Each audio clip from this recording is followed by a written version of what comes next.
Welcome back to the Hudarit Island here in Abu Dhabi, the 321 Sports Dome. We are, of course, mere meters away from one of the most beautiful pools that exist on this side of the world. And it's time for our men to take to the 500-meter swim. Gents, we've just experienced all of the female heats, but the men are up. So that's where our focus lies. Brian, I know that the scoring has changed overnight. Perhaps you can just remind us exactly what's going on. Yeah, yesterday was a qualifier. It was low points advance. Top 40 men got into the field for today. Once those 40 were established, the rest of the scores were removed, and those 40 athletes were rescored based on a 100-point scoring system. All of the workouts that they'll take on today will also yield 100 points for the top score. Amazing stuff. When we're looking at the pool work, Ed, we've learnt a lot from the women. How do you think the men are going to attack this? Well, one thing that maybe viewers at home can't see is that, like many swimming pools, we've got one end of the pool, which is a bit shallower. We've got one end of the pool, which is a bit deeper. Now, what we typically see in the men's division, we've got some taller athletes. So that might impact them on the turn, so specifically the tumble turn. But I don't think for any proficient swimmers that that's going to be featuring in terms of changing their technique or tactics. I think good tumble turners, very efficient swimmers, are going to be competent being able to turn in shallow waters. And as we said, it's not something you're going to change now. You know, you're going to have your technique, what you feel most comfortable with, and you're most likely going to stick with it. Much like the women, there are certain athletes in the field that we know to be proficient swimmers, Brian. Yeah, and kind of the theme of the weekend is the different backgrounds that athletes are coming from. And one of the maybe unknowns in competitive fitness, Bogdan Jasovec out of Estonia, is in an early heat. And I think kind of like Ida Konkkinen can lean on some of that discipline that he comes from and set an early fast time. We also know from past competitions that, as Ed referenced, some of the bigger guys, Jelle Hoste, Roman Krenikov, and Luka Djukic are proficient in the water. But I think Mikko Liljeorg is the guy to beat on the men's side. And it's exciting with Mikko Liljeorg because we're yet to see him in the water. No, and he was one spot away from the backfield of the WFP final, so he was watching, and he's been practicing, and he's eager to show not just the world, but also the top guys in the sport of fitness that he can hang with the best of them when it comes to a swim. Exactly. Show exactly what he can do. Let's head on over to our commentary team led by Jeremy Austin over at the pool. Thank you, Lauren. Yes, it has been a great morning so far, day 2, and it is the Crucible finals here. We're taking away from the women now. We're going to move forward to the men, but let's backtrack a little, Kate. We saw some good times from our women. You put a predicted time out there. 3 women beat it. Yes, they did, and I'm very happy by that, actually. It was really fun to watch. So we had Jess, obviously, taking the win. Then Ida came in second, and then we had Emily. So really strong swims. Fantastic. Absolutely. Moving forward to the men, and I know that sub-7 time is sort of, we've been throwing it out there a little bit, Mike. Who takes it? I think there's about four swimmers that are going to be looking to, get around that mark. Brian mentioned Bogdan maybe had a background in triathlons. We've also got Mikko, obviously he's calling his shot, so hopefully he goes that sub-7. But I also think we've got a great race between Jelle and Roman. There was 0.2 between them in their last 500-meter race at WFP. And I also want to make a mention for Luka Djukic, who said he wants to PR today, and he was on around the 8-minute 3 mark, so maybe we'll see him go sub-8 minutes as well. Isn't this his second home right here? Exactly. Yeah, exactly right. Yeah, let's get to our start list now for our teams. And a few of the athletes that the team in the studio have earmarked to do well, we're going to keep our eyes on those guys. We've had a few withdrawals from our first heat of the morning.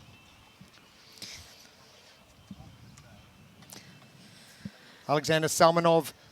We talk about big humans in the pool, and Mike, I know you mentioned it a little bit, that limb length and height is obviously going to be beneficial. But Alexander Salmanov is a very large human and very muscular in physique as well. Is that a benefit, or is that going to affect him in the water? Because I know mass moves mass, but moving your mass through the water is a completely different story. It is a different story, and I think that when we look to lane number 4, he is a big boy. I think what we need to think about is the efficiency. If the efficiency is still there and he has got some swimming background, then he should be okay. However, that muscle mass may come into play as the fact it's not a sprint, it's a longer distance swim. And as you saw, when they dived in then, the water really rippled, didn't they? There's some stacked bodies there. But something you guys mentioned earlier on about the start and the blocks and where they position themselves and how deep they hit the water, all of those gentlemen, they were going a lot deeper than the women were in the first 5 heats of our morning. Obviously, the deeper you go, the further you've got to come up to start propelling yourself. You do. And when we're diving in, obviously the men are a bit heavier than the women, so they're likely to go a bit deeper into the water just based on the fact that they're way more. If they're a bit flatter and they enter the water well, they can get that good streamline position and move through. And at the moment, if we look at lane number 7, Vadim Titarev, he's making a move in this first 100 metres and taking the lead in this 500 metres so far. Efficiency in water. And you mentioned the 15-metre mark where the athletes have to come up. And Mike, you mentioned that with those athletes, you've got 15 metres from when you've got to come up once you do hit the edge of the pool. Titarev doing a great job at spending a fair bit of time underwater. Yeah, he's actually taking the breaststroke stance underwater, so he's actually sort of mixing the strokes, and obviously that's allowed here in this competition. I don't think we have the ruling of having to come up before the 15-metre mark, not that many men would do so anyway, but usually in a swimming competition, if you're doing the stroke of freestyle, you can only do the stroke of freestyle with butterfly kick or freestyle kick underwater. You can't do breaststroke movements in the front crawl race. And down in lane 1, we have gone to the side stroke as well. Again, actually, he's just lost his goggles, so might be having a little bit of a tough time in lane 1. Well, let's talk about goggles for a second. Something I really struggle with is getting water inside my goggles because of my inefficiency with swimming. Is that something that happens in elite races or when you're pushing the limits of what you're capable of doing in the pool? Is there some water in there, and how do you deal with it? Funny you should say that, actually, because I think it was the Olympic final back in 2008. Michael Phelps dived in his 200-metre butterfly race, and his goggles flipped and filled with water straight away. So he couldn't see anything. And what he had to do was rely on his stroke count that he'd been practicing in training and literally swim and know that the wall was going to be there by the stroke count of the butterfly stroke itself. So if it was, for example, 20 strokes, he would know, right, on this 20th stroke, my hand's going to touch the wall, and then I turn back, and then I go again. Wow, I didn't know that. I didn't know that either. That is Yeah. That makes it even more impressive. And he's still won a gold medal. So That's ridiculous. But normally your goggles goggles can be fit and you can change the nose adjustment, you can change how tight they are. You will have your brand that you go to, like a running shoe as such, that fit you and that you rely on. So I actually probably have about 6 pairs of goggles, but I seem to pick the same pair out of my bag each time. They're my lucky goggles. Vadim Titarev at a 1:39 pace per 100 metres and in control of our first heat for our men. 4 heats to follow. But Titarev is doing it really well, but actually changing to a breaststroke. yeah, this is the second time he's done that so far. So he actually moves a lot faster with his freestyle. But to me, this suggests that his breathing is not efficient enough, and that's why he's changing to the breaststroke stroke, just to make sure that he can keep his head above the water to get that oxygen in. You can see now he's changed back to freestyle, which again, a very nice stroke. It just to me suggests that his breathing isn't what it should be, and that's why he sort of takes a break with that breaststroke. It's just gassing him out a little bit, so he's alternating. So I'm assuming he'll go back to maybe breaststroke now, or do two lengths front crawl and then maybe 1 breaststroke just to give himself that breather. It's the same as if you were running. You just took your pace down a little bit for half a kilometre or sort of 200 metres and then picked it back up. Yeah, you can see his pace drops dramatically when he does go to the breaststroke, but again, this actually could be very tactical for him and a very clever move if he's doing this, just to, again, get the heart rate back down a little bit to move back into the freestyle and move a bit better. Talking about pace, the ladies earlier, I think Jess was actually on a 1:24 pace per 100 metres, which really, really I mean, that's sort of more advanced pace than we're probably seeing in any of these men right here. Yeah, and if we go back to Emily de Roy as well, to start off the race, I think her first sort of like 1 to 200 metres was around the 118 mark. So she was on course to beat Jess, but then just dropped off towards the end. And maybe that's why she said in her post-interview that she didn't quite get the time that she wanted, and maybe a bit of fatigue did set in. I had a chat to her downstairs just during our break, and she said she wanted to come out hot, but she goes, I really slowed down. She goes, if I didn't, I'd have nothing for my pull-ups later on today. So it's, yeah, she didn't need to win the swim event, but do well. She's gone top 3 behind Ida and Jess. So that's a really good result for her. But again, calculating. Like Luca yesterday with the deadlift and the dips and the run, he was calculating in his performance. He knew what he wanted to do. So Emily can revert back to that thinking, right, I know that I can get at least a top 3 finish in this swim, but that's going to save a bit for me now to go and push harder in the remaining events. The Vadim Titarev now moving between freestyle and breaststroke. And is that just a matter of not doing a certain amount of distance in the pool to get that breathing under control? I think if maybe he had trained a little bit more, he would have got all lengths freestyle. So perhaps it's just he hasn't had the time to practice in the pool. But when he is swimming in his freestyle, he does look quite strong. So I think he just needs to build the endurance more than anything. Yeah, because his stroke technique is actually very nice to watch. He stays pretty flat when he breathes. He probably could have his head a little bit lower. He's going every 2 strokes, which again suggests to me now that he's just trying to get that oxygen in as much as possible, and that when he changes to the breaststroke stroke, it just gives him that opportunity to get a bit more in and relax a bit more to bring that heart rate down. Great shots of lanes 4 and 5 here at the pool. Yeah, and in lane number 1 at the moment, we've got Maged Khalifa, and he's actually reverted to going onto his back at the moment. Clearly struggling with the swim, but one thing I have to do is give him credit for even getting in the water to start with and giving it a go. We're not even at halfway yet, and he's nearly at the halfway mark, so hopefully we can see him get under that time cap of 15 minutes. To be fair, his side stroke is actually moving fairly fast. Yeah, and side stroke is a technique that they use in the military. I know the Navy SEALs use it a lot. And obviously that's the sort of, the reason behind it is more so to go undetected and create as little splash as possible and move through the water smoothly, but also efficiently. Obviously, if we were swimming freestyle or front crawl, as some know it, you're obviously making a lot of splash, but with side stroke, you're just moving along the surface of the water, so it can be effective for someone that's not a great swimmer. Front crawl. Old school. That explains my swimming capabilities perfectly. But do you know why it's called freestyle? No. So technically, in the Olympics, freestyle means that it's a freestyle. So if in the 100-meter freestyle you wanted to, you could dive in and do 100 meters butterfly. However, obviously, people choose to do freestyle because it's the fastest. Correct. You could do your own made-up stroke. Okay, I'm going to make something up that's more efficient. I feel like I need to see you in the pool now. Oh, no, you don't. Vadim Titarev getting finished at 8:02.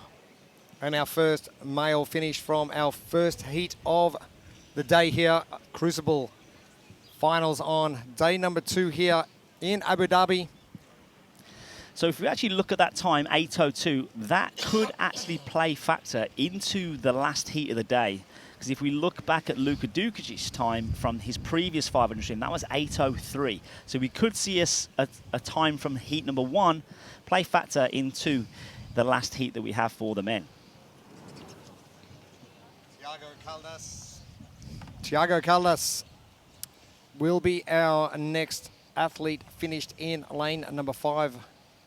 Brazilian now making his way down for the final 25 minutes. And this last 25 is looking good. As you mentioned previously, Mike, just that increase of speed, a little bit of gusto, adrenaline kicking in for that last 25 metres.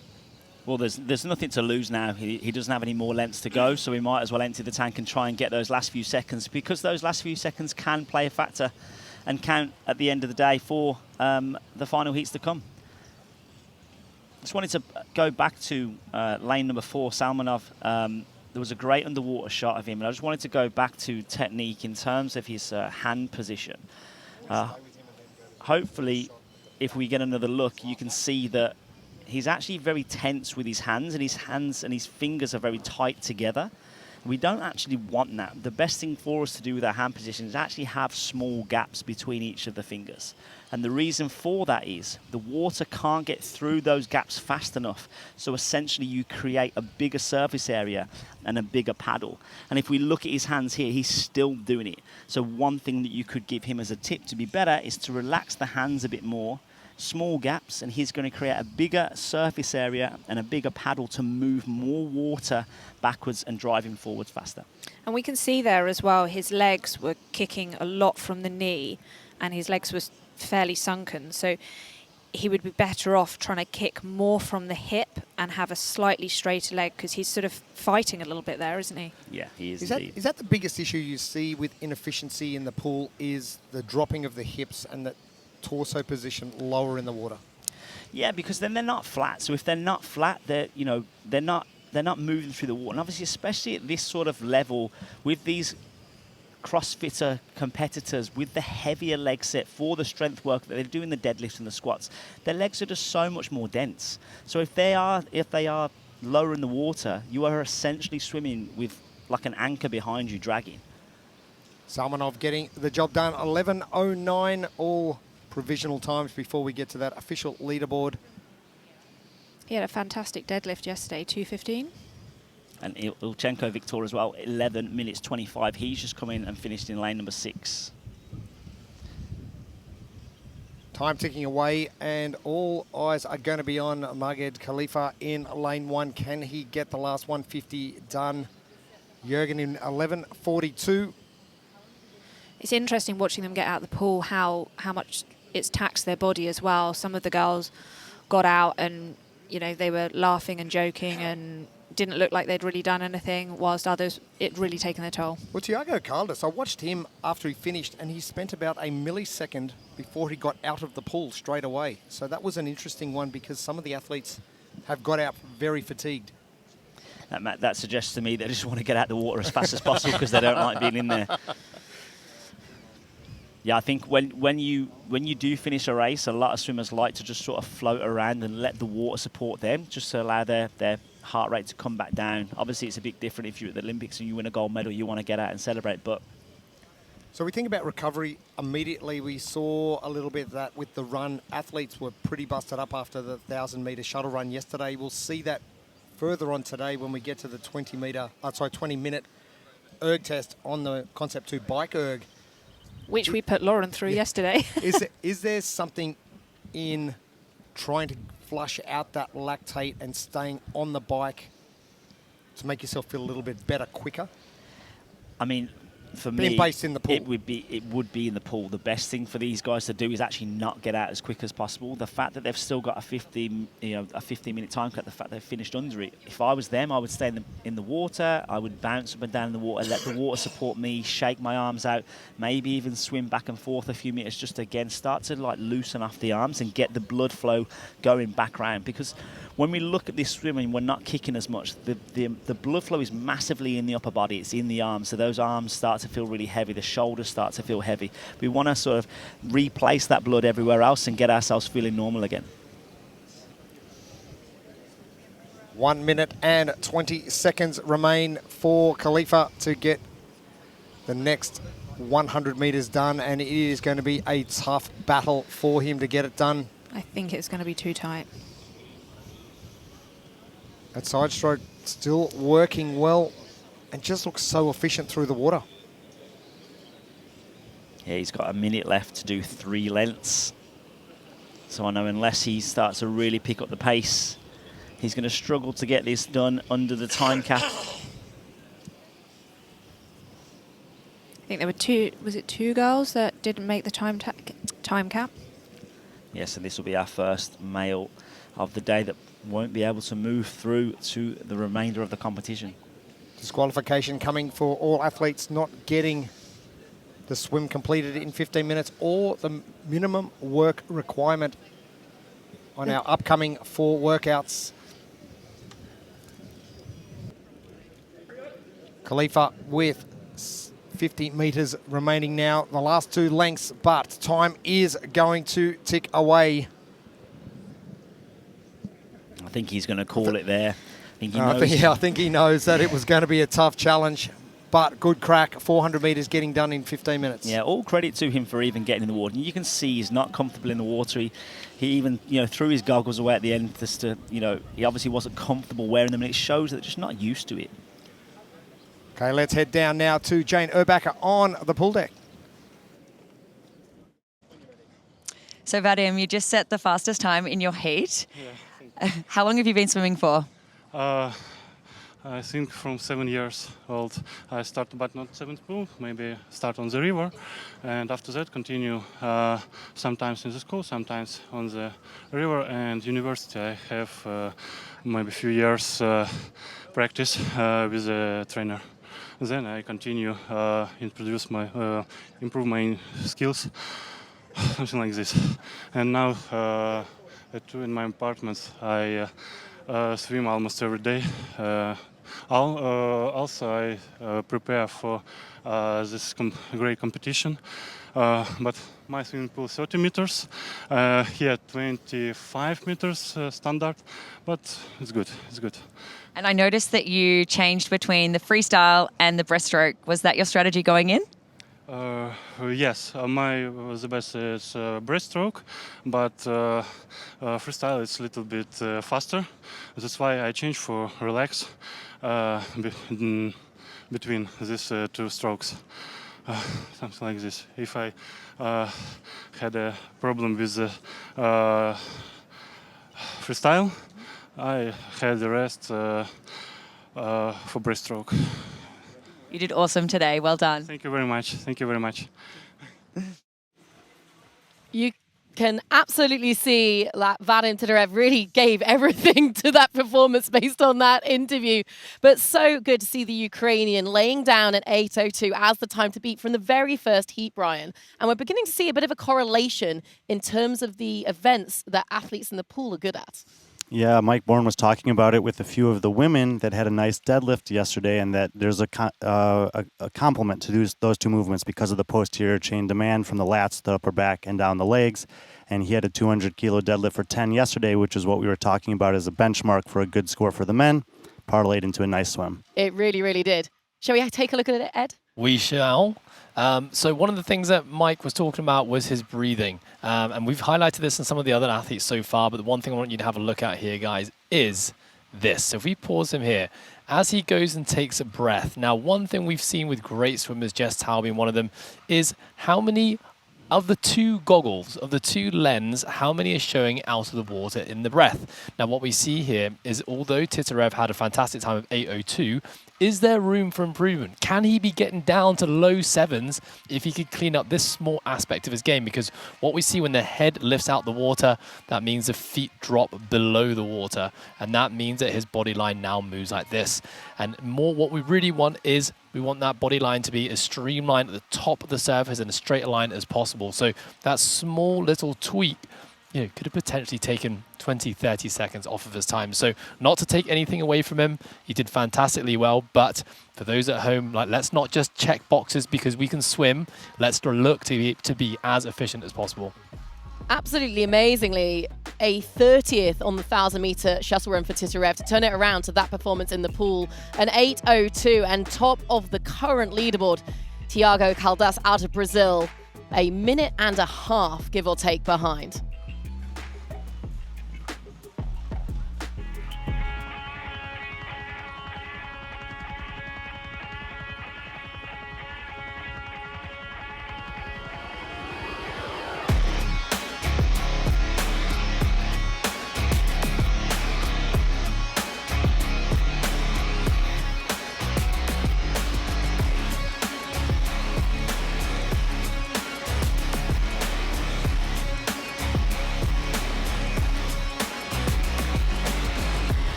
Welcome back to the pool deck. We are here at Abu Dhabi for the Crucible finals. It is day number 2 to find the ultimate athletes. our next heat getting underway very shortly. Our start list sees a few familiar names. Yeah, we've got Mike Van Tonder in lane number 4, going for a track start as well. And Marcus Kwak in lane number 1. Victor Munter in there as well as a late starter. Sign up to competition a few days before we commenced yesterday for day number 1, which was the qualifier. 3 workouts yesterday, 5 workouts today, and the first a 500 meters swim. Some fast times from our women earlier on. Yeah, if we look already, we can see lanes 3 and lane 4. That's Victor Munter and Michael Van Tonder. Moving through the water nicely. Mike stays nice and flat with his breathing, keeps his head nice and low, nice and streamlined. Going for the touch and go turn, Munter goes for the flip turn.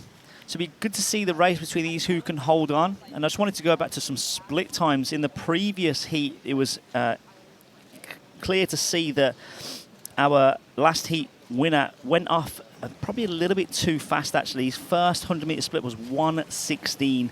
He then reverted back to a 1:41, a 1:43, a 1:46, and a 1:36. So he clearly did go hot out of the gate, but then dropped off on that time frame. Yeah, the lanes 3 and 4 are definitely pulling away. So although I think lane 6 is hot on their heels. It's going to be a great race between these two. We talked off air, Mike, about athletes from Australia, New Zealand, South Africa, just being able to manage the water well just because.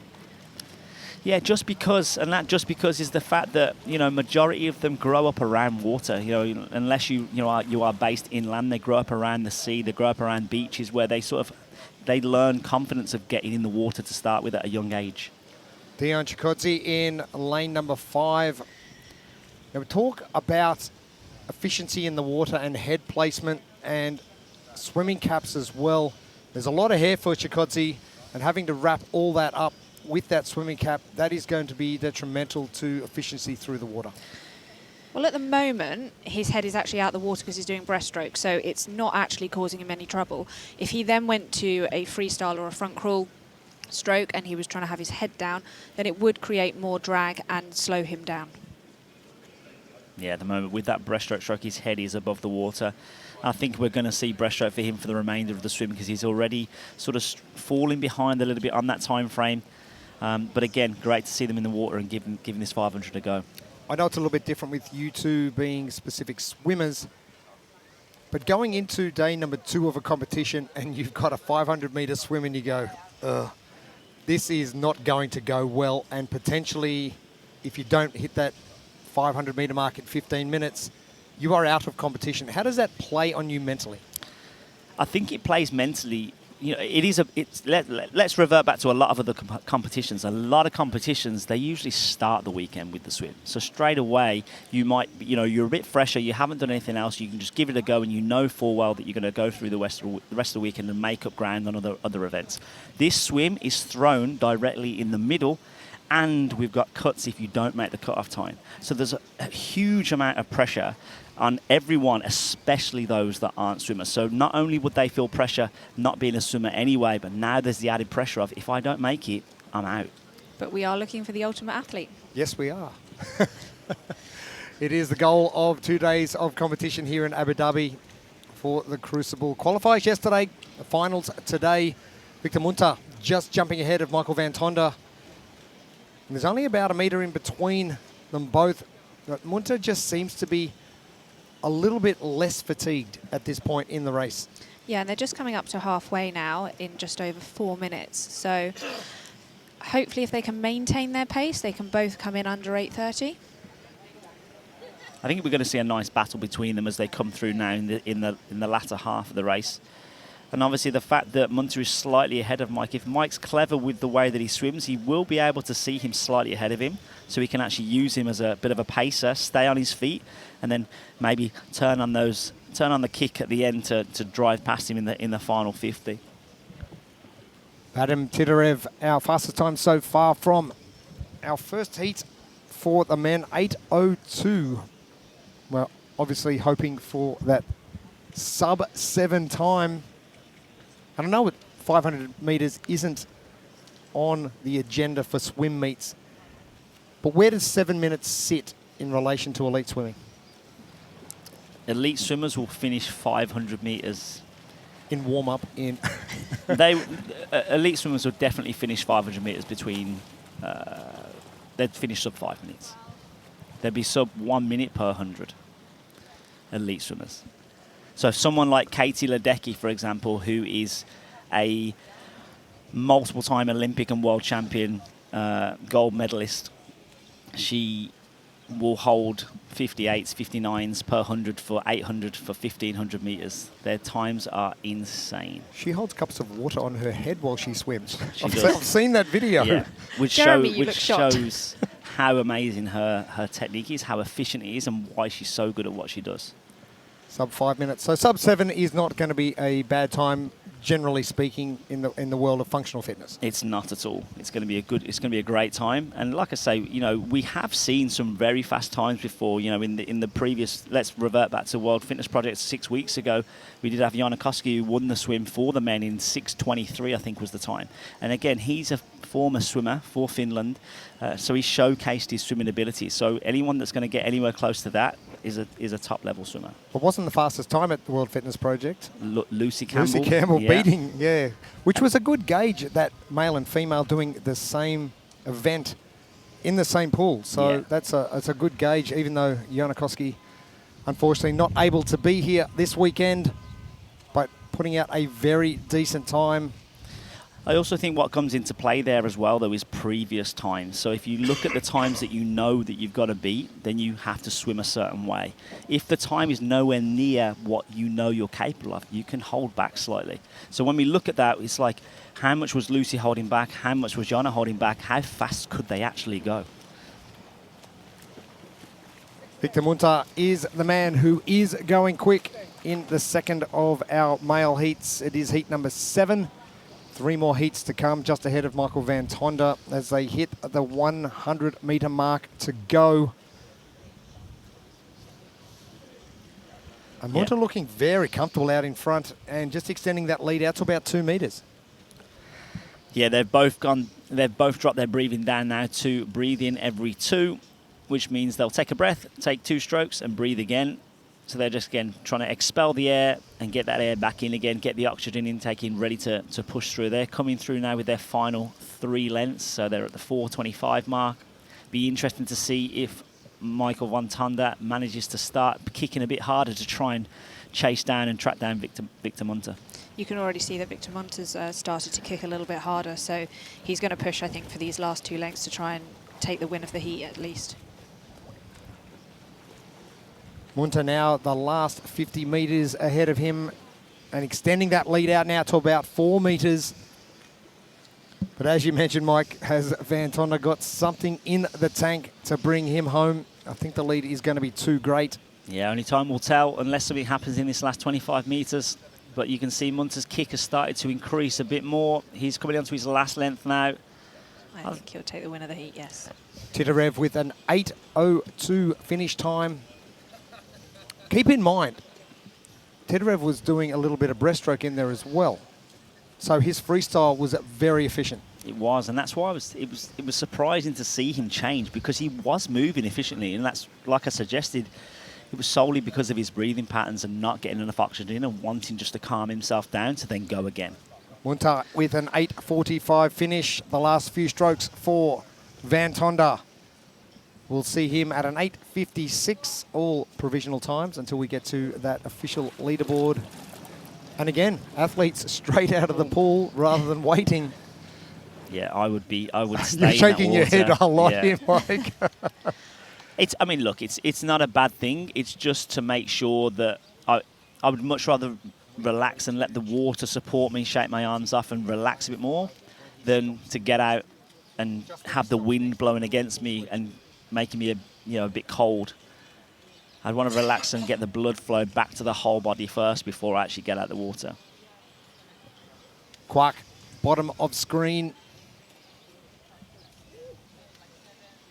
And he's moving pretty well. and he is going to finish around about that 10-minute mark, which is going to leave 5 minutes left on our time cap.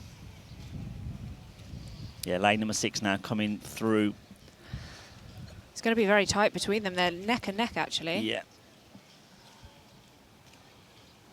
Quark looked like he's just ahead by about 1 metre right across this 25-metre pool. Oh, really close. Quark will finish up first in a 10.13. 10.14 for Quark just outside, and Tahiri with a 10.15. Yeah, and these remaining swimmers now in the pool in lane number 7, we've got Ahmed Eid, also known as Army, based here in the UAE. I actually did some swimming work with him the last few weeks just to actually go over some touch and go turns to give him some more efficiency. He's actually put a lot of work into swimming, and if you'd have asked him to swim 500 metres 6 months ago, he probably wouldn't have been able to do so. So Army is doing something really interesting with his stroke. He's actually meeting his hands, and I'm sure, Mike, you had something to do with this, but that second hand isn't moving until that first one comes in and meets the first at the front. Yeah, so what I've done with Army before is this is actually a drill called catch-up. And essentially all you're doing is you're waiting to take that next stroke and letting the other arm catch up. And what that's doing for Army is it's just actually keeping the timing of his stroke a bit more in rhythm, because what he used to do previously was he used to pull his lead arm too soon, which then basically broke his rotation and broke the timing of his swimming. So he ends up churning the water as opposed to rotating through the water. So that was just a little teaching point for him, just to keep him efficient. And obviously, as he then goes through his swimming journey and we do more work with his technique, we can alleviate that catch-up and just work on his timing a bit better. You can do that with a float as well, so holding a float out in front and then switching your hands onto the float, which really helps. Yeah, and as you can see now, he's doing that technique. Coachable, I like it. That's it. He listens to his coach. But it's great to see, actually, and he's coming down through his last 25 metres now, and I know that he wanted to be sub 12:30. And he'll be stoked with that. Army getting in. 12:06 for Army. Yeah, he'll be super chuffed with that. And Dejan Chikadze, our final athlete in the pool now. Just over 2.5 minutes remaining before our time cap hits. And it is going to be tough for Dion to get up and down for the 500 metres in that time frame.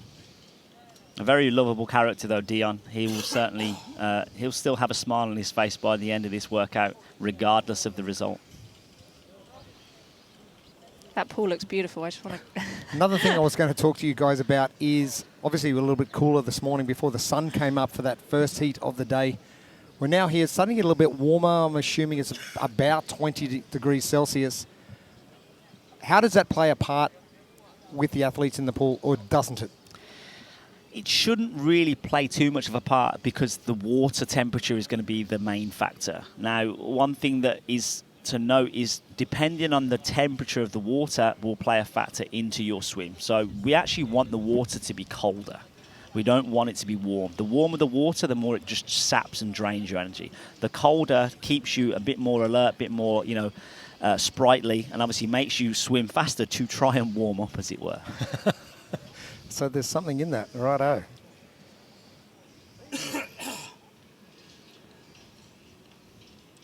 Chikadze, another touch at the far end.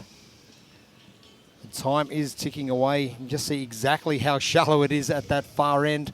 And the athlete's going through that tumble turn. Yeah, I'm really interested to see in these later heats. We've got some really tall athletes coming through. Be interesting to see how they tackle the turning in the shallow end.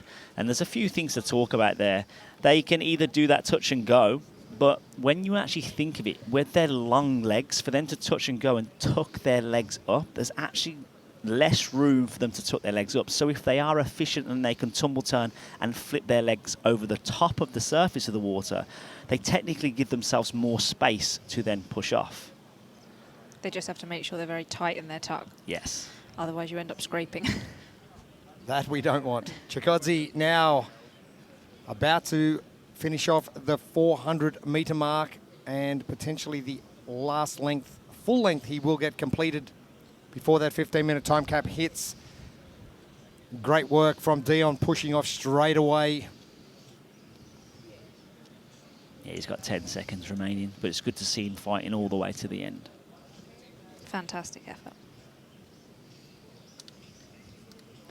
Final seconds tick away for Dion Chikadze. There we go. Time is up. Yeah, he's been given the all clear, which is nice to see. They've not made him swim all the way to the end before telling him to stop. And probably the opportunity for him to recover, but unfortunately for Dion, now disqualified from moving forward in the Crucible day number 2. But let's head down to the pool deck and let's catch up with Jane Urbacher. Victor, you had a great swim there. I want to know what your training looks like for the pool. I mean, we try and go in the pool once in a while, maybe every Tuesday, and hit the sauna mostly, but then we also swim a little bit. So we give it a shot, but I mean, I used to swim in high school, so that helps a little bit for the natural part of it.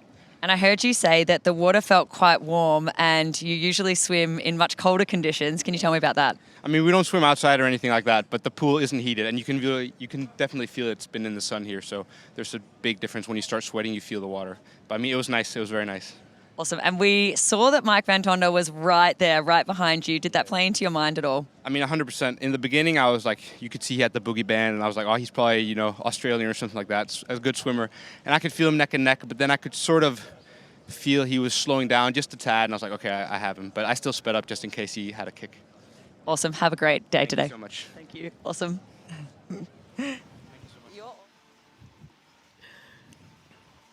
Brilliant there from Victor Munter. An 8:45, it won't be enough to topple the time of Vadim Titarev, but you have broken down his work. I have indeed. Thank you, Lauren. So one of the things I haven't picked out yet looking at some of the swimmers is actually what's happening to the arm as it exits the water.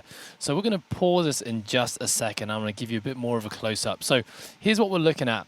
Notice that his elbow is at a 90-degree angle. Speaking to Mike Bourne before the swim event, he was talking about the importance of this because what it does, it shortens the lever arm between the shoulder and the elbow. And the shorter that lever arm is, means the less effort, less work the shoulder girdle is having to do. So if we just play this on here and we'll see it on the other side, notice the elbow is always bending, staying nice and relaxed. We pause that again and we can see that same thing, that 90-degree angle, the elbow, the back of the hand staying really close to the water. Now, what you might see is in sprint events, 50 to 100 meters, you might see the straight arm stroke technique being used. But when we have an endurance event like this, 500 meters, saving energy in as many places as possible is going to really make a big difference in allowing them to move fast, especially in the later phases of the race. Let's take a little look at the leaderboard after the second heat of our gentlemen. And you can see that Victor Munter slips into second place behind Titarev. It's going to be a tough task to tackle, but we do have a number of proficient swimmers still to come.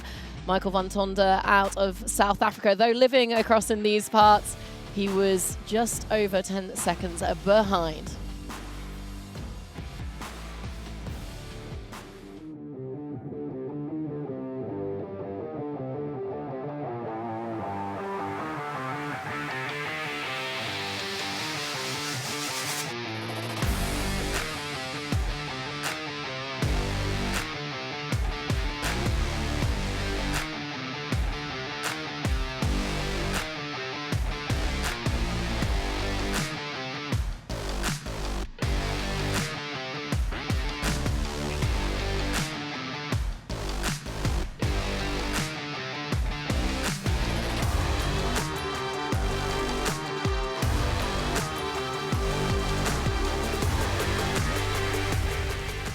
Welcome back to the pool. Warm-ups are very important as we get started for heat number 8, the third of our men's heats on day number 2 of the Crucible finals. We are trying to find the ultimate athletes. Jeremy Austin, Kate Davey, and Mike Bourne with you.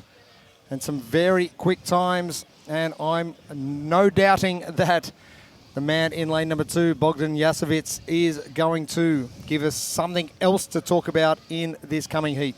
Yeah, he supposedly has some triathlete background. Ironman. Pardon? Ironman. There you go. And obviously an Ironman is no joke, that's for sure. I just wanted to also point in lane number 4, Asim Efat, he's actually got his pec taped up. I did see him playing with his pec yesterday after the dip portion of the workout, so be interesting to see how much this plays a part into his swimming. Potentially an injury from the dips. Speaking of dips, Luke Tweddle, who won the dips yesterday. Let's see what he can do. He's sitting in lane number 8. Sorry, lane 8 just bombed into the pool. And Luke Tweddle straight away at the top of your screen, starting with breaststroke. I think Luke is having a bit of fun today. He knows that this is not going to be one of his strongest events. He obviously had an amazing result yesterday in the dip. I don't know if anyone saw it. He did actually tag us in his Instagram post saying, I can't believe I didn't get a post interview after my performance in the dips. So sorry about that, Luke. But yeah, it was an amazing performance. Now he's reverting to the breaststroke. Obviously, this is a slower stroke, so it'll be interesting to see if he does manage to stay under the time cap here of the 15 minutes. He does have a former military background, Royal Marine. So he should be used to the water because they do have to go through some training for it. Asim Efat leading the charge immediately, hitting the 75-metre mark very quickly. Yeah, we saw his touch and go turn there as well. Again, quite a tall athlete. At the moment, his pec is not playing a factor too much so, but he is moving his head a lot. If you actually look at the way he swims, he's swaying his head from side to side with every stroke. Now, what we do want with the swimming technique is we actually want that head to be perfectly still, and then the only time the head moves is when it moves to breathe. The fact that he's moving his head from side to side, you can see it then shakes his hips and causes his hips to turn and churn as well. So we want the head to stay still and the shoulders to rotate around it, and then the head moves only when you want to breathe. Bogdan Jasovits now starting to make a move in lane number 2. A few strokes back from your leader, Asim Efat. And lane 5, Jack Laker, the Kiwi boy moving here to the Middle East a few years ago. Staying in touch. And you can see their stroke rate as well. So Bogdan is obviously taking less strokes, but actually propelling himself forward more. Whilst out in lane 4, his stroke rate is a lot quicker, but he's not sort of catching and pulling the water quite as efficiently as Bogdan is. Yeah, he's definitely starting to slow the pace now. Bogdan's technique and efficiency is starting to shine through, that he's way more relaxed. He's taking less strokes per length. Whereas Asim is really having to work. And like I said earlier, if you start to fight with the water always wins. I'll just talk about the strategy that Jasovits is employing right now. He let Efat get out to a lead and went, you know what, I'm just going to let him go. Is that something you do in competition, or are you happy leading from the front? Obviously, it's going to depend on the distance. Yeah, it depends on the distance. Depends on the person itself. But 9 times out of 10, when an athlete goes into a swim race, they know the pace, they know themselves, they know what they want to hold. So best thing for them is just to focus on themselves and swim their own race. When it comes to the end, and obviously you've got someone close by, that's when you obviously put that final touch to the swim and go as fast as you can to finish, especially if it's a long distance. Jack Laker not too far behind that of Asim Efat and trying to move into that second position. Bogdan Jasovits in the lead, 200 metres down, 300 to come, and the temperature really starting to soar. And I think also that you can compare, for people at home who maybe don't swim, you could compare this to running. So if you looked at the pace kilometre per hour and how fast you would go out in a race. And then, if you went out too hot in a race, what that would do to you is exactly the same in the pool. So if you were running and, your competitor was going really, really fast and you went with them, it then might have a detrimental effect into your second kilometre. Vadim Titarev still with our time to beat of 8:02. That'll be signified at the top left of your screen in red. Yeah, and Bogdan being a bit more efficient, a bit quicker on the turns. Be interesting to see how much drop-off we have in terms of that pace now, especially with Asim in the middle. He did go out quite hot. Jack Lacker's making his way back up and just creeping up on Asim slowly on his left-hand side. But at the moment, we are coming up to the 300 mark. So they are over halfway. I think it will be quite close in timing with some of the men in the last heat. So I think they might, Bogdan might come in around 8:30ish if he continues this pace. Yeah, especially if there is no drop off, and we can see Jack is just starting to creep up on Asim now, and I think we'll see him overtake him in the last 200 or 150 meters, as it were. Level pegging for Asim Afat and Jack Laker in lanes 4 and 5, but your leader, Bogdan Jasovits, just maintaining that lead by a couple of meters. And the battle for 4th continuing as well. Mason Rahani and Blojcik as well from Poland in lane number 3. Luke Tweddle still continuing his breaststroke in lane 8, the far right of your screen.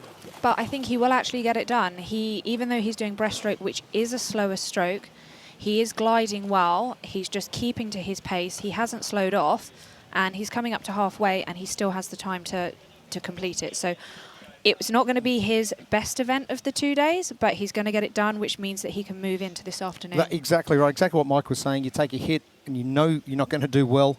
Just get under that time cap and continue your progress throughout the competition. Yeah, you know, if he had started doing loads of front crawl right now and absolutely tiring out his lats for this afternoon, then he's going to take the hit on the pull-ups as well as in the swim, whilst if he's just taking the hit here, he can then go and perform in the pull-ups later on. Well, he's done well in the dips yesterday. I'm just going to assume that he's going to do very well with the pull-up portion and potentially the shoulder press when we get to the final workout of day 2 of competition. So Luke Tweddle could be just maintaining position and doing exactly what he needs to do to keep progressing. Yeah, he'll have a decent result in the front squat as well. He's pretty strong. I think the bike erg, this and the bike erg are probably the two that are probably going to affect him the most today. But the actual strict pulling in the strict press should be good for him. Asim Afat now moving back into the lead again and starting to speed up a little bit. Moving ahead of Bogdan Jasovits and Jack Lakey, your top 3. There's only a few seconds separating 1 through 3. And at 8:02, our time to beat. Yeah, they're in the last 100 meters. Another athlete to take note of, lane number 6. We've got Mason Rahani. I actually worked with him before in swimming a few years back as well. And if you actually notice, he's sort of employing the whole catch-up technique too, because that's just something that works for him in terms of making sure that his body stays flat. Because again, if you'd have asked him to swim a 500 meters 6 months ago, he probably wouldn't have been able to do it all freestyle. He would chop and change between freestyle and breaststroke. At the moment, he's holding on to that freestyle stroke. Asim Afat coming back for his 3rd last length of this 25-meter pool. 500 meters, our first workout of the day. 5 workouts coming. And starting the day off well is the goal. Double points from workout number 3 yesterday, the 1,000-meter shuttle run. And Asim really going to work now. This is it now. This is where it's time to empty the tank. You know there's no more lengths to come. Same as it being the last minute or so on the bike erg later. You've just got to empty the tank, leave it all on the floor or leave it in the pool, as it were, and see how many seconds you can knock off that time. Because, again, every second counts in this kind of workout. Now, believe it or not, Asim has only dropped 3 seconds across each 100-meter portion of this 500-meter swim. It feels like a lot slower through that middle section, but he's maintained a very good pace. Yeah, no, he has for sure. And again, as someone like myself looking at swimming analysis, there's definitely a lot more time to come off that if we can look at his stroke. Asim Afat done. 8:47 still. 45 seconds slower than our leader, Vadim Todorov, with that 8:02. But great work from Bogdan Jasovits and also Jack Laker. Our top 3 coming in well under that 9-minute mark. Also good to note that Efat is actually a Masters athlete as well. Yeah. We're good. We're okay. No, I know. Yeah. But it's just good. I'm one too. We had that yesterday. We just had these little outliers from the Masters doing so well in each different portion. I kind of wanted to enter. Yeah, there's some great average splits there as well. And I think as we go through these next couple of heats, we're going to see some faster paces start to pop up. But again, that first heat time still playing a factor. Alexander Boychik will be about to turn. He's at the bottom of your screen in lane number 3 for his final 50 metres. Mason Rahani not too far behind. And Luke Tweddle still continuing his progress with his breaststroke at the top of your screen. And all eyes will be on him and that 15-minute cutoff to see if he'll continue to progress. Yeah, well, at this turn, he's got 100 metres left, so he's got 4 lengths. He's got plenty of time to get that done. If he just keeps going at that pace, he'll be absolutely fine. And if we look at Effat as well in lane number 4, he's doing what I've wanted someone to do. Finally, someone's done it. Someone's actually trying to cool themselves down and move through the water and relax themselves before getting out. Bogdan Yazovets doing exactly the same thing, staying in the water. Maybe they were listening to you. Hey, we've got some great technique tips. We've got it all here. They should just tune in while they're not racing. Should have been watching the women's heats first, and then they've got loads of tips. They've got way better things to do. Boychik, only about 10 metres out from finishing. And Rahani, not too far away either. And Boychik done in 11:03. Now, Kate, I think you're spot on with Luke Tweddle as well. His pacing has been really good. It hasn't been a great rate of knots. He probably knows he's going to take a hit. He might as well just be doing exactly what he needs to do in order to progress and not worry too much about the leaderboard. Yeah, and he's taken a few extra breaks at the end. Like, they've just got a little bit longer as he's been on the turn. So he's now just got 2 lengths left, has he? Yeah, 2 lengths and 3 minutes and 30 seconds to get it done. So he's got so much time. Just gliding through the water. He's moving on to this afternoon. You know, job done.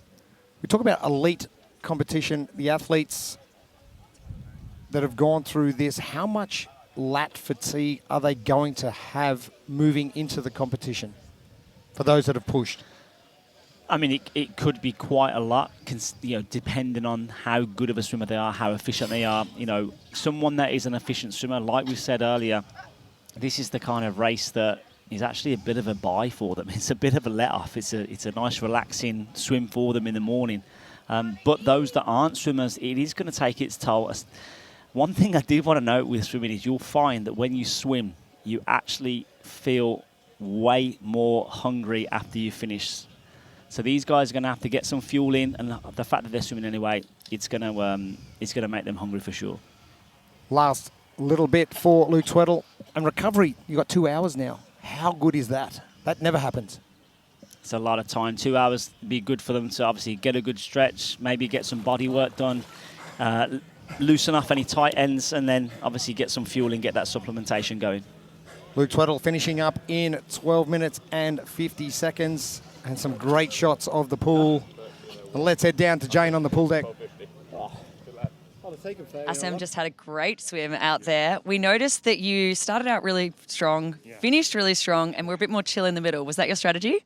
Yes, I tried to have a lead first. I'm not a good swimmer, but I used to do water polo and I learned swimming in water polo, so I don't have much technique.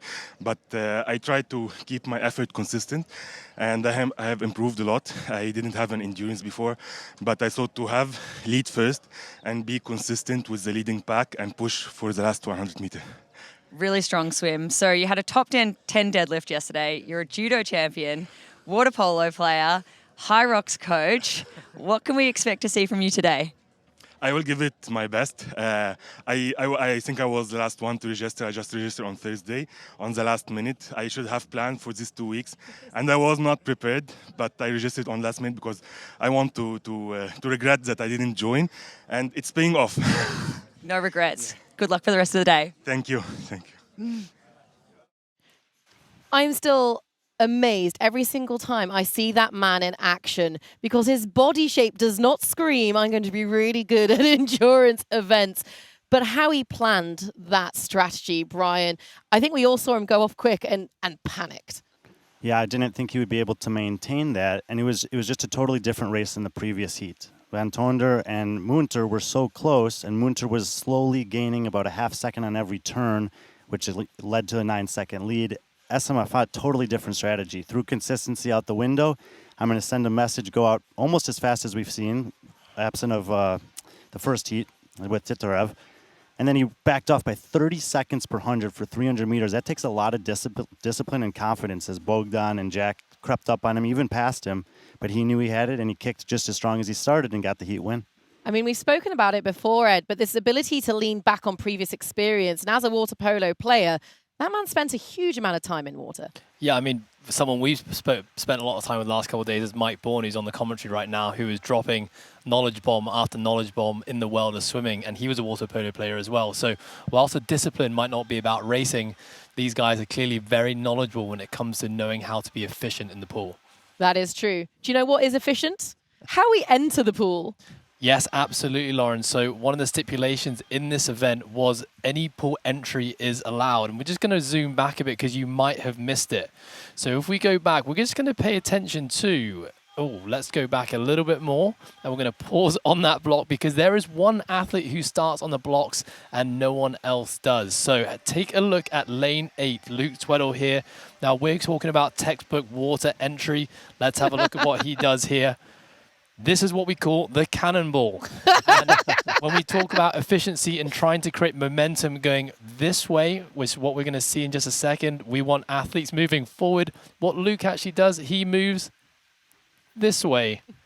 And that is not ideal for the swim, but it's great to see the athletes are having a blast on day one and able to have a bit of a laugh. So well done, Luke. We appreciated that in the studio. Fantastic work. I love the way that he set a marker early on, which said, I'm not going to be very good at this. No, but what I liked from him also, and Kate was alluding to it, he basically had 2.5-minute splits per 100 doing breaststroke the entire way. He never rested on the wall, so he did turn this into just a very almost like zone 2-like effort. It was probably his heart rate was very steady throughout. He knew he could beat the cap. He knew he wouldn't have a great score. Let's have a little fun.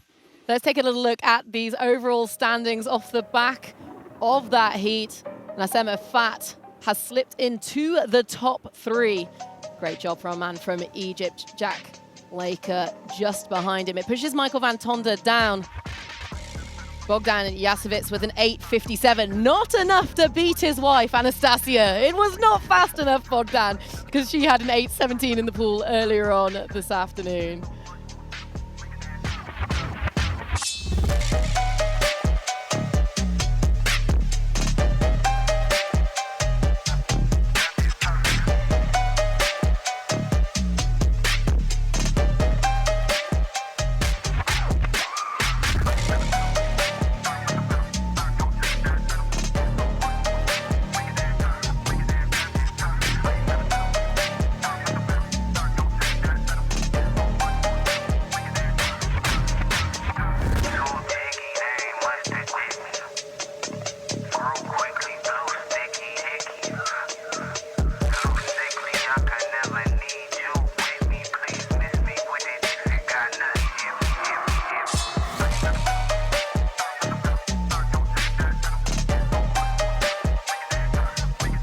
Welcome back to 321 Sports Complex here in Abu Dhabi. The heats continue. This is heat number 9, our second last heat of the men. Phil Hesketh back in competition, scratching that itch and making his way back into our second top heat. And some fast times done. Titarev in heat number 1, still setting our time to beat at 8:02. We're expecting that to drop. Yella Hosta in lane number 2, one of those athletes who has done a 500-meter swim recently in 7:18. Elliot Simmons in lane 3. Reggie Farsa, second here last year at the Crucible in lane number 4. Artis Semenov, some big names in this field. There are some big names in this field. Yella Hosta is obviously going to be the person that we've got our eyes on, just based on times that we've got previously from competitions, so we can revert back to. Although I know that Yella actually he had a close race with Roman Krenikov back in WFP. There was 0.2 of a second between them. It'd be interesting to see whether that is the same discrepancy today. I know that Yella said he's had a few stomach issues overnight, so he'll see how it goes today, but he expects Roman to be right up there with him. The Belgian getting ready to go, delaying his right wrist surgery so he could compete here this weekend. And the pressure on our gentleman to find the ultimate athlete at the end of today. Jelle Hoster and Jero Bodine, our only two athletes starting from the blocks in lanes 1 and 2. And Jero well out in front early on, and a very good technique and a great shot of our athletes coming to camera. Mike, what are you seeing from the get-go? From the get-go, I mean, they're all close to start with, but lane number 1 is the one that we're looking at. Most efficient, great tumble turn, butterfly kick underwater to start with. He's looking composed and controlled with his stroke. Note that Elliot Simmons dived in, and the first thing he did underwater and when he came up was flip his goggles, because his goggles filled up with water on the dive. I saw that, and I just thought about what you said earlier. Yeah. Close your eyes and go. It's actually, if we look at the people in this heat as well, we've also got Jelle Hoster in lane number 2 and also Arthur Semenov in lane number 5, two of our taller athletes. So it'll be interesting to see how they manage the turns, especially in this 1 meter deep, shallow end of the pool. I mean, they're all very close together. It's probably the closest heat so far that we've seen where they haven't sort of spread out instantly. The form on all of them, the stroke is a lot stronger than we've seen in a lot of heats as well too. Yeah, Geronimo looking the most composed at the moment in lane number 1. If you look at his stroke rate, super relaxed. Probably slightly 2 or 3 strokes less per length than Jelle Hoster next to him in lane number 2. They're the two leading us out so far after the first 100 metres, around about the 122 mark per 100. Bearing in mind that the average pace of the fastest time so far is 1:36. So if these guys can hold on to this pace, they should definitely eclipse the fastest time so far and obviously make their way towards the top of the leaderboard. I actually bumped into Phil Hesketh in lane number 6 earlier in one of our breaks and asked him how he felt about the swimming. He's another, I don't want to say athlete of mine, but someone that I worked with years ago when he used to live here in the UAE. He's a very good friend of mine. And he's been working on his swimming over these years, and again, trying to make himself as efficient as possible. He's a big boy. He holds a lot of weight, ex-rugby player. I spoke to him and said, what time would you be happy with? He goes, I would love sub 9. However, my PR is 9:20. So I'm guessing anything sub 9:20 he'll be happy with. However, he knows there's still a lot to come for today. Jelle Hoster moving himself into the lead ahead of Jero Bodine. And Reggie Farser, who looks like he's been doing a fair bit of work on that engine in the previous 12 months. Not doing well last year in the run portion of the Crucible, but backed it up yesterday with a great result. Yeah, and at the moment he's backing up a great result with the run. With consistent, effective swimming as well. He looks relaxed. He's another one with big, heavy legs, ex-rugby player, so he's having to do a nice long stroke, keep his legs nice and flat, but he's not kicking too much, which is great for him, because someone with legs like that, if he kicks too hard, they're certainly going to blow up. Jelle looking nice and controlled in lane number 2. Again, one of our taller athletes, long reach. And if we look at his pull, he's holding those arms to sort of what we call the train track position, as it were, or the number 11, as it were.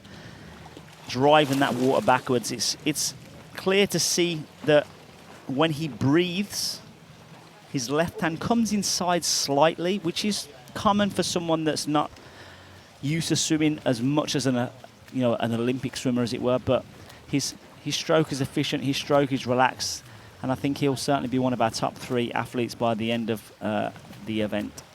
Elliot Simmons starting to fall off a little bit after a very, very fast start from him. But Jelle Hoster, Jero Bodine, and Reggie Farser, your top 3 in the heat. And as you were saying a minute ago about the kick, if the knee is bending, you're going to be burning the quads out more. They're going to be working harder. And they're going to need those, especially in the front squats later, which is obviously very quad dominant. So it then might have effect on that. We've obviously been focusing on the upper body and what it might do to the pull-ups. But if you are over kicking, you have a bike erg followed by your front squats. It could contribute to your performance there as well. Vadim Titarev, our fastest time so far from heat number 1, 8:02, and unbelievably splitting between, you guys mentioned it, the front crawler, the freestyle, and the breaststroke. Yeah, I can't believe the amount of speed he was getting on his freestyle because he was going to his breaststroke and still getting an 8:02. It would certainly be interesting to see what time he could hold if he solely did, that freestyle instead of breaststroke, because he was moving really well when he did change back to the freestyle technique. I mean, maybe he was just saving a little bit for this afternoon. Maybe he could complete it all in a front crawl, but maybe it was a tactic that he had. I'm really impressed with Reggie Fasser so far in lane number 4. He's really looking relaxed, and he's a short competitor, especially when you consider being a short after a swim. Swimmers are known for being like tall and long, and the fact that he's got shorter levers and he is a bit shorter in stature, and he also carries a lot of weight. He's moving through the water really well. When I met Reggie back in 2022 at Wadapalooza, he had a lot more bulk on him back then. He seems to have stripped that down in the last 12 months, and it's obviously paying dividends because yesterday, that exceptional performance. Yeah, he's definitely lost weight, but he's still stocky. He's held his muscle mass. Says he's leaned down, but again, he's holding pace here. He looks smooth and controlled all the way through. Finishing 7th in workout number 3, the 1,000 meter shuttle run. Jelle Hossa, well in control.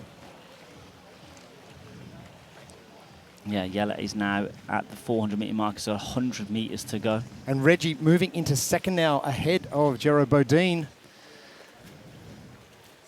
I think if we look at the pace that Jelle's holding, if he holds around about a 125, he'll finish around 725 to 730.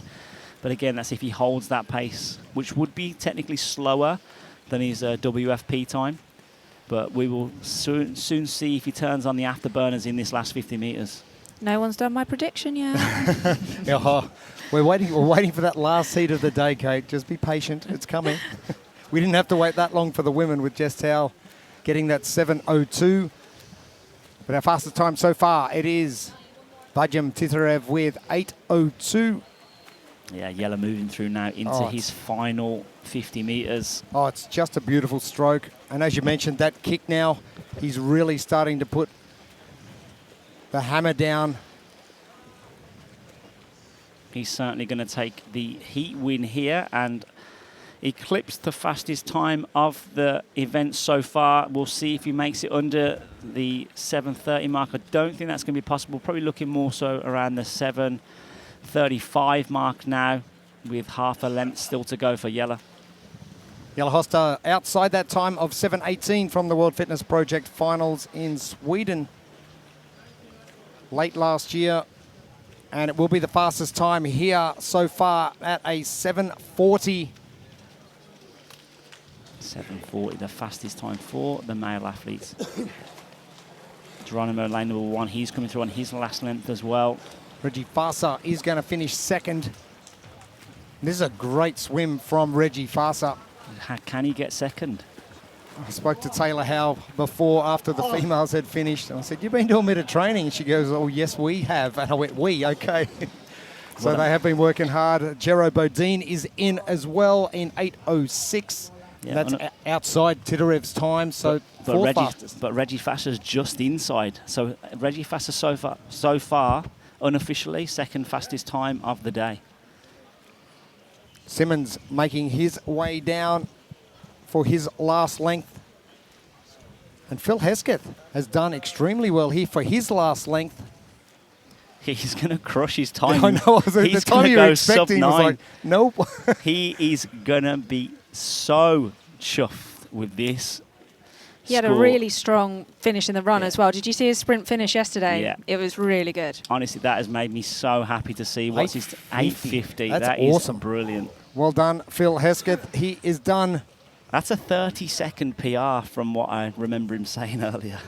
Semenov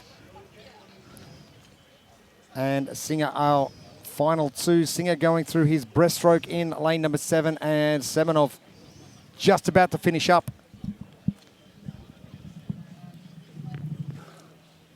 Semenov in a 9:18. It's got one more competitor left in the water. That's Ben Singer from England. In his last 100 meters, opting for breaststroke at the moment. We'll see if that changes at any point during the last 100.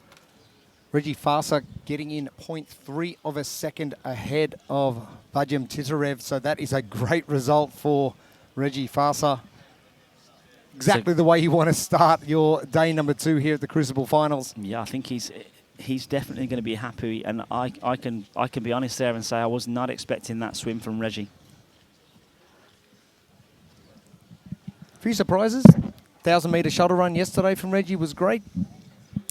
I think he just showcases that, you know, these kind of athletes have so much to work on, and these kind of competitions can highlight certain weaknesses, and at least then from those weaknesses they can go away and work on them. And obviously from last year with the shuttle run in the previous Crucible, which obviously dropped him down the leaderboard, he's gone away and worked on that, which is going to put him in good stead for the remainder of the day, because things like the 7-rep max front squat is going to be a big event for Reggie. He's a very strong, compact competitor, and I'm sure that he'll do well on the strict press and maybe even the bike erg as well. He's got extremely strong legs.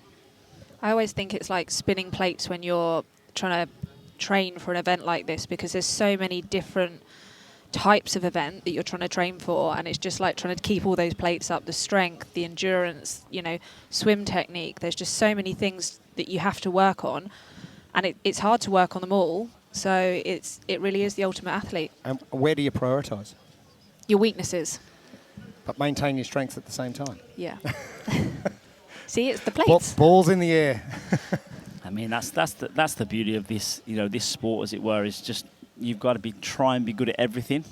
Not the best at everything, but good across the board.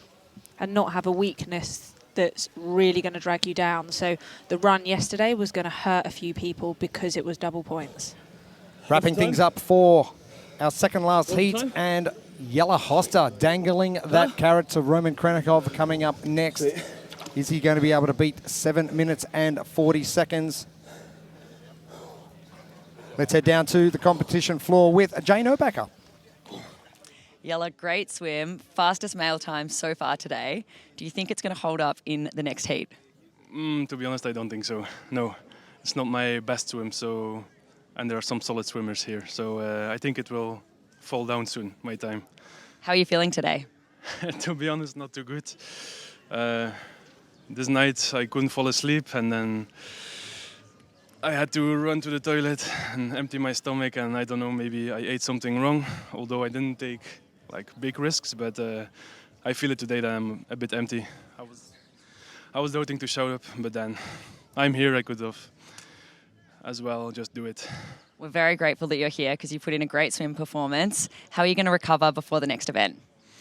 Well, we have quite some time now. I go at 6, so it's still a big 7 hours left, which I think should be plenty to rest up and like refeed properly, which I couldn't do this morning. But yeah, let's hope I'm back on normal energy this afternoon. If the swim is anything to go by, we think that you're going to crush it this afternoon. Thank you. I hope so. Well, Vadim Titarev's time has finally toppled. That 8:02 has become a time to beat of 7:18, with Jelle Hoster there doing the work. Belgium's gentle giant, even not at top form, he's getting that job done. Yeah, and 7:18 is time at WFT. Oh my God, I'm so sorry. My notes are all over the shop. 7:40 here, still good enough for the top score. And this is just part of competition. You know, things happen. It can be on the floor, off the floor. There's a lot of variables that happen behind the scenes. Not all the athletes are always forward about that being a reality in real time like Jelle is, but it is a part of competition. But he wouldn't have fueled. He would woke up this morning, he felt empty, and then he has to go and exert to high intensity. I mean, Ed, what kind of advice would you as coach be giving an athlete in that situation? Well, he actually said it himself, right? Athletes in a competition like this, multi-day, they want to take as little risks as possible. We were just talking about it last night when we were thinking about where to go for dinner, and sushi was thrown out as a potential option. I said no. And as a crew, it was like, let's maybe not take that risk with raw fish. But, from an athlete's perspective, it's even more so relevant. Yeah, it's tough. Like an endurance event like this, carbohydrates are going to be your best friend. He needs carbohydrates to fuel him through that. And if his body can't keep carbs down, then his best option is going to be to go to easily digestible carbs. So it's going to be liquids, it's going to be gels, anything which doesn't require his digestive system to have to break things down, and he can get quick, accessible glycogen to actually use. Well, let's hope he took that advice. You have been looking at his performance in the water, though. Yes, so something Mike was talking us through earlier was this head position and the vortex that is created around the head. Basically, the water rushing around it when you maintain a neutral head position. And Jelle, outside of his breathing, you can see how his head is barely breaking the surface. You just see the back of that head, and that allows him to be super streamlined as he's going through his stroke. So even if he wasn't at 100% with regards to energy and recovery, that didn't have an impact. Well, he might have something to say on this, on his technique, and he was able to keep that neutral head position staying as streamlined as possible throughout the 500 meters.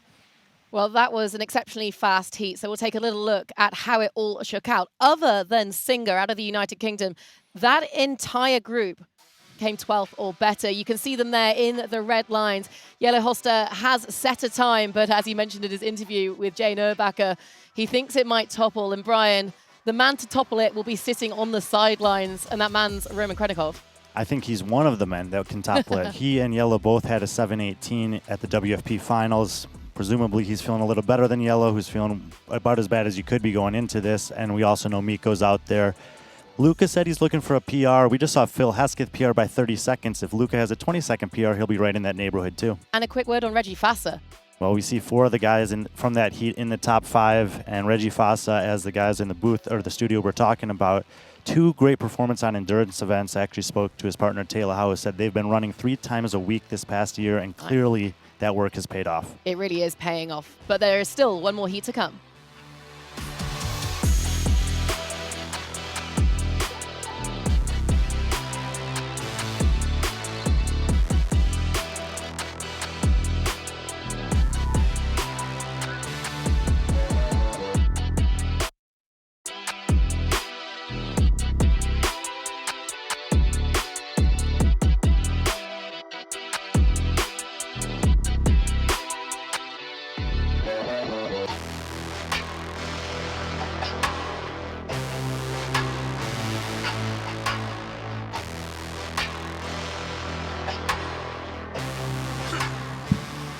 Welcome back for the final time. It is the final heat, heat number 5 of day number 2 of the Crucible. It is the finals. Qualifiers yesterday, finals today to find the ultimate athlete. Jeremy Austin, Kate Davey and Mike Bourne with you.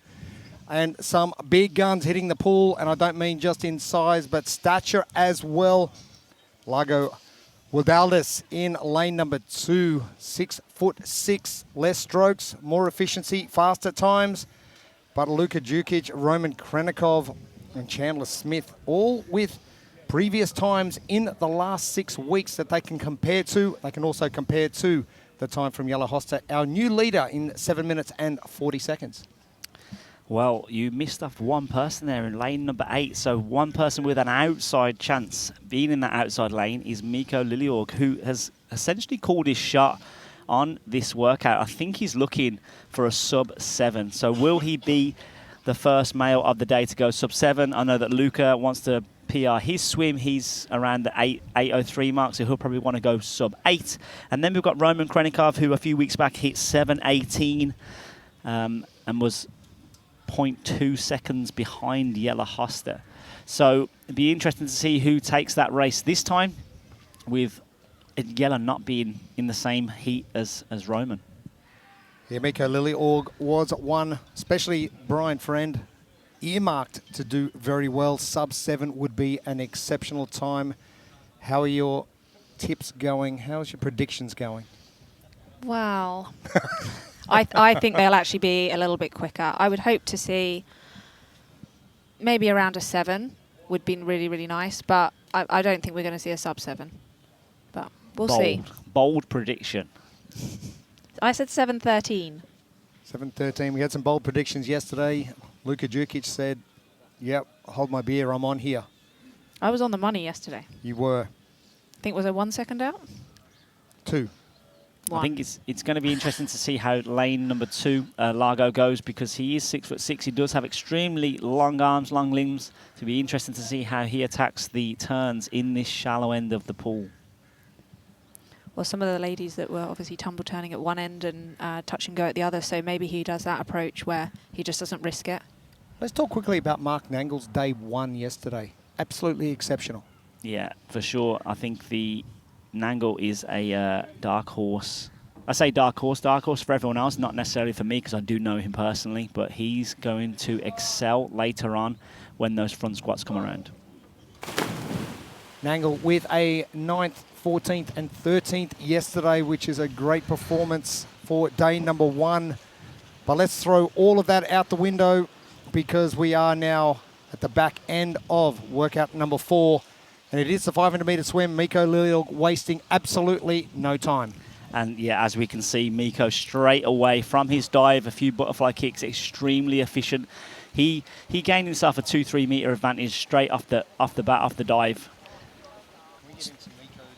Tumble turn either end as well. I think he went a little bit deep off the push-off of his tumble turn in the shallow end, but I'm sure he'll adjust and make sure that he is set and ready for the next one. Now, technique is going to play such an important part about winning this one. Miko's technique, he is pulling himself through that water so well. Yeah, he has a beautiful technique. You can see his arms are just, he's essentially just not necessarily throwing his arms over, but they're super relaxed as he comes through. Again, he's quite short-limbed. His stroke actually reminds me of Janikowski's, where it's just step by step by step or stroke by stroke by stroke and just relaxed and calm. And as you see him push off the wall, he's almost sideways to start with and then flattens out, which is really lovely to see. So sort of as he tumbles, you'll see it now. He'll come up to the wall, and then as he pushes off of the wall, you can see him almost sideways, and then there we go, flattens out again. So I know high elbow position is imperative to good technique. Miko seems to be, with that right arm, not lifting the elbow as high. Yeah, so this will also depend on the limb length. He doesn't have super long limbs, as it were. So again, as long as he's relaxing his arm as it comes over the top, that's the main priority. We've got, if we think of it and relate it to a rower, when we push and we push through the legs and pull with the paddle of the row, that's where the work is done. When we're going back into the rower, there's no gain, there's no advantage. Yeah, so it's the same thing with the swim. When we pull underwater, that's where our propulsion comes from. There is no propulsion from the arm coming over the top of the water. So as long as his arm is relaxed, that's absolutely fine. And as long as it's comfortable for him and efficient, then it works. I mean, we're coming up to the 150 metre mark now, and he's already well ahead of pace. 1:09 for the first 100 metres, which is by far the quickest time we have seen so far. And yeah. Miko really starting to pull ahead and nearly almost lapping Chandler Smith in the lane next door. So he is motoring this morning. We are 2.5 minutes down already. And Miko making light work of this first workout of our second day of competition here at the Crucible Finals. Well, if he keeps this pace up of 1:09, we're going to have a sub-6 minute, yet alone a sub-7 minute, Kate. Kate's just excited about her prediction coming true again. I seem to remember you saying you don't think anyone's going to go under 7. No, now we're going to have some. I know. But I'd like to see it because Please hold. it's amazing. I think depending on the pace that he holds in these next couple of hundreds, we'll probably see Miko go close to that 6 minute mark, or at least around the 6:10 to 6:20 mark, depending on how that fatigue sets in. But he's still looking comfortable. He's still looking good. He's still looking relaxed. Now time to beat at the top left of your screen in red, that of Jelle Hoster from the previous heat. And Jelle dropping some time from the WFP 500 metre swim time he had in December last year.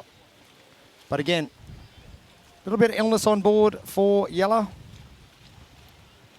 Well, our two swimmers in the centre lanes, 4 and 5, Roman Krenikov and Luka Dukic, they're moving well. Roman currently in that second place. He's at the 2:75 mark, looking comfortable. And Miko about to lap Roman Krenikov, which is just showing you exactly how fast Miko is moving in lane number 8 at the top of your screen.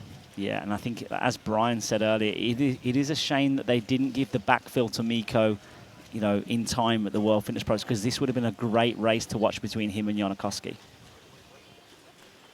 Estonia versus Finland. We'll hold on and wait to see that, as Miko now lapping the entire field and still looking so comfortable. Yeah, very impressive so far. Very impressive. 350 meters down, now 375. So 125 meters to go. Well ahead of pace to beat this 740. We're this deep in now. Is it difficult to maintain pace and then potentially kick on for that last 50 meters? Or have you expended too much energy early to get into that lead to set that pace? No, I think someone like Miko is, if anything, he's just going to settle into his rhythm now, settle into his pace. He's looking comfortable, he's looking controlled. He'll know, as a swimmer, he'll know the kind of pace that he's holding, and he'll know the pace that he needs to hold to beat 740. So really for him, he can actually afford to, you know, take the foot off the gas even more so and save energy for the remainder of the day. Lilleorg, 75 meters remain. 2.5 lengths of this 25-meter pool. Krenikov sitting in second. And he's about to hit that 400-meter mark. But Miko Lilleorg has been exceptional. 5:45 last lengths coming up for Miko Lilleorg. It is going to be well under 7 minutes. It won't be sub 6 either. So we can breathe a sigh of relief. Yeah, he doesn't need to. He doesn't need to, yeah. He doesn't need to go hard now. He can hold back. He's got the win. He's moving on. It doesn't matter if he did it in 6 minutes or 7 minutes. But we talk about that free pass. Is he just going to get done and finish quicker so he can recover quicker? He sure is. And as he comes through now, he's going to come into the final 5 meters. 6:20 something is on our radar for Miko Lilleorg. And it is going to be a 6:25.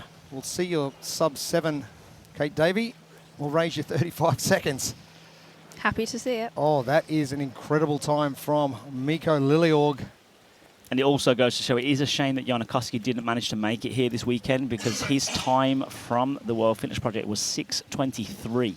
So it would have been an amazing race to watch these two, especially if they were close together. They would have actually had to put a race together and fight for the actual win. Krenikov still looking for that sub 7:18 time that he did hit at the World Fitness Project finals. He has got 1 length remaining. Krenikov with about 20 seconds to get this completed. It is going to be outside that time from the World Fitness Project. Yalahosta with that time to beat coming into this final heat. Miko Lilleorg smashing that by 1 minute and 15 seconds. Krenikov done in about 7:30, 7:29. All these scores obviously provisional till we get to our official results a little bit later on. Yeah, we've got still some swimmers going. Lane number 2, Largo. He's going to be moving into his last 50 meters. And I wanted to just have a look at his leg kick, actually. If we could go to lane number 2 with his leg kick. Chandler Smith as well on his last length. And a good result from Chandler Smith as well. Now, hopefully we'll come back to Largo in a second. Just wanted to go over one thing with his leg kick. But Chandler coming in to finish now. Chandler Smith finishing up. Result from him, 8:09 outside that fast time from heat number 1 from Titarev in 8:02. But also a faster time at 8:14 was Chandler's time 6 weeks ago at the WFP. How much? Luka Dukic, 8:25, slower than his time at the WFP. And if we look here at Largo now, come down his last length, we'll look at his leg. He's got his leg kick, and he actually turns his feet out to do sort of like a half breaststrokey kick sometimes. It's not too efficient for him. He needs to be keeping those toes relaxed and pointed back to get the most propulsion from the kick. Is that just a fact of increased fatigue over the last day and a bit? It can be, but it also could be a coordination issue. Just having the coordination to do the legs completely, up and down straight while the rotation is coming for the breathing. Kalyan de Souza finishing up his last length. Mark Nangle with with only 50 meters left now for Nangle. Yeah, last heat all getting in well under the time cap. Souza, it looks like we're going to have our entire heat under 10 minutes. Nangle, our final athletes, a good 7th place finish from him after day 1 of the Crucible qualifiers. And day 2, it is yeah, and if we keep that camera angle on Mark Nangle as well on lane number 1, just to go back and reiterate, remember we said earlier about drawing that line down the center of the body. If we watch where Mark's hands go, you can see that he's pulling directly across, and essentially his hands coming to the other side of his body, which means he's not propelling the water backwards enough. So we could work on his stroke, make sure he's actually keeping that arm down the side and propelling that water backwards as opposed to across the body. And our full heat done. Heat number 5 for our men. This is heat 10. And Mikko Liliorg, 6:25 unofficial time. Of course, we'll get to our official times a little bit later on. Hopefully the studio guys can break that down. Had a beautiful day here in Abu Dhabi, and what better way to start the day by easy 500-meter swim. I'd like it. we could do it now. No, let's not. I know we've got a bit of a break coming up before we move back inside. But let's head down to the man who has smashed the time to beat with Jane Urbacher. I'm here with the reigning champ, Mikko, who just swam like an Olympian then. How did that feel today? It felt nice and I wouldn't say like easy, but nice and relaxed. It felt good. Yeah, because if like Jonna had been here, or it would have been a battle. But today was just nice to like show your like swimming capacity, and it was nice. I wouldn't say easy, but it was nice. Yeah, 500 meters is never easy, even in training, but it's nice. And how do you feel about swimming being a part of the Ultimate Athlete? I think it makes it like the overall really like good experience, because there is nothing so hard as swimming, because you can't breathe properly. On machines you do like bike or ski or row, you can breathe normally, but in the water you always have to like hold your breath a bit and breathe again. It's muscle stamina, and the breathing is like, it's gonna make it hard, Yeah, even if you were a swimmer or were not swimmer, like I as well hadn't swim for like 10 years, and now like a few months ago I started again just to like prepare for the competition. And the first time I swam, I think it was like 8 minutes, because like I just literally had to like stand up, breathe, and go again. It's not easy. We could tell definitely that you had a swimming background, but you did say it was 10 years ago, and you did say you just started swimming again. So just very recently? Yeah, like 4 months ago. Yeah, just to have like a good feel of the water, like once a week, just to like, and once, twice a week to have like a good feeling in the water. Yeah, and then these pants actually that I'm wearing as well, like they're 10 years old, so I somehow fit into them. I was like 75 kilos before, and now I'm like almost 100 kilos, so it was a struggle. And my only concern was maybe they're gonna break during the swim, but it would have been a funny live swim then, And would you have kept swimming? Yeah. For the, like, it's ultimate athlete, not like, so you have to keep on pushing no matter what, Awesome. Enjoy the rest of your day. Thanks. Well, when it comes to the best interview of the 2 days, I think Mikko Liliorg also takes that one. That was nice, wasn't it, Brian? Nice as can be. Nice way to start a Sunday morning. Now, Mikko's great. We actually had him on our podcast to preview the whole event. So if you want to hear more from him, you can go check him out as the defending champ. He knows what it takes here. And, he said once a week over the last 4 months. But as Mike said, when you have a big background on swimming, it's a muscle memory, and you retain that. The thing that I think is important for Mikko is that it wasn't that hard for him, even though he won by over a minute, and it's not going to tax him in the way that even athletes who were twice as slow as him will be feeling the impact of that later today. Yeah, and look, it was so important. He came into the day in 8th. That result's going to catapult him right to the top of the leaderboard. Ed, what was it about his technique that separated him from the others? Yeah, thanks, Lauren. I mean, there's actually so many good things that are happening with this stroke. But speaking of Brian, he also helped to highlight a couple of things. And the name of the game is patience. Watch his feet here. He gets a really good push, but he doesn't do his first kick until there. So he's maximizing the wall push. And then the next thing we're talking about with patience is what's happening in the arms. See how he just extends the stroke and he leaves that arm out there maximizing the glide, and that arm doesn't start that backwards pull until the next hand enters the water. So he's just really maximizing each stroke and he's getting as much as he can out of each push. And when we compare that to the other athletes, often straight after the push they start that kick and exit out the water straight away. So I mean, there's 100 other things that we probably could have picked out with this technique there that were world class, but two things that, as Brian said, we haven't really seen in the other swimmers today. I think it says a lot when you've got an athlete that shines so far above a field of world-class athletes. And it's because, Brian, we've never really had an opportunity to see Mikko Liljeorg, in his element in the pool. Yeah, it's just swimming doesn't show up that often in competition at the big events. And so there are athletes we talked about with Jen Muir at WFP Finals, Emily DeRoy today, and now Mikko Liljeorg with these swimming backgrounds that are finally getting a chance to show it in competition. And it is setting this kind of benchmark that we're getting in multiple different disciplines at the Crucible that we can then look forward to seeing how relevant they are in competitions coming up in the future. And I think for those of us who were at the World Fitness Project Finals, another standout athlete in that heat was Chandler Smith.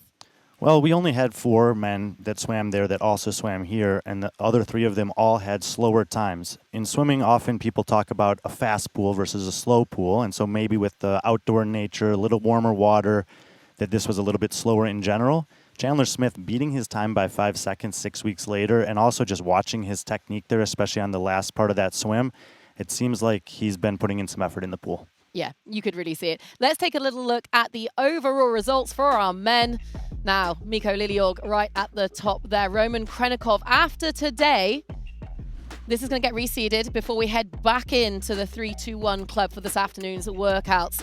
And that's going to become all important when you're lined up next to your nearest rival. Chandler Smith taking 7th, Luka Djukic 8th. You see Mark Nangle there from Ireland. He's just on the cusp of the top 20. That is where the payouts start occurring. So he's going to want to get his head in the game as we look forward to the rest of the competition.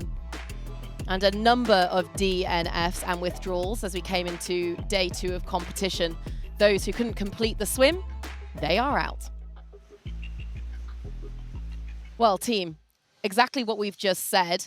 The swim is in isolation. Now we look forward to the rest of competition, and we are going to have a restructure of the heats. How important, Ed, is that for the athletes? Well, it's massive. We saw it yesterday play out. When these athletes are going through the earlier heats, they're setting the times and the weights to beat. Now, because of these tests, athletes will have tested them in training before, but they'll know if they have an extra 5 to 10% to give.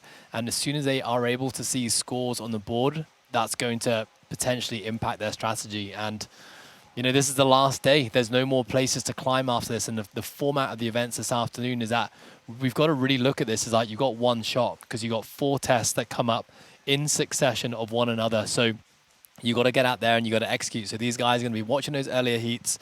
If they were able to crush that swim and move higher up on the leaderboard, that's going to be a massive advantage for this afternoon. Yeah, we've seen a compressing of the scores on the men's side. We had 3 guys that were 40 points clear of the field. We saw Kalian there towards the bottom of his heat. He's given away 20 of those points. Chandler Smith, Ben Fowler, Lago Widaldis, and Mikko Liljeorg all inching closer and closer to those podium spots.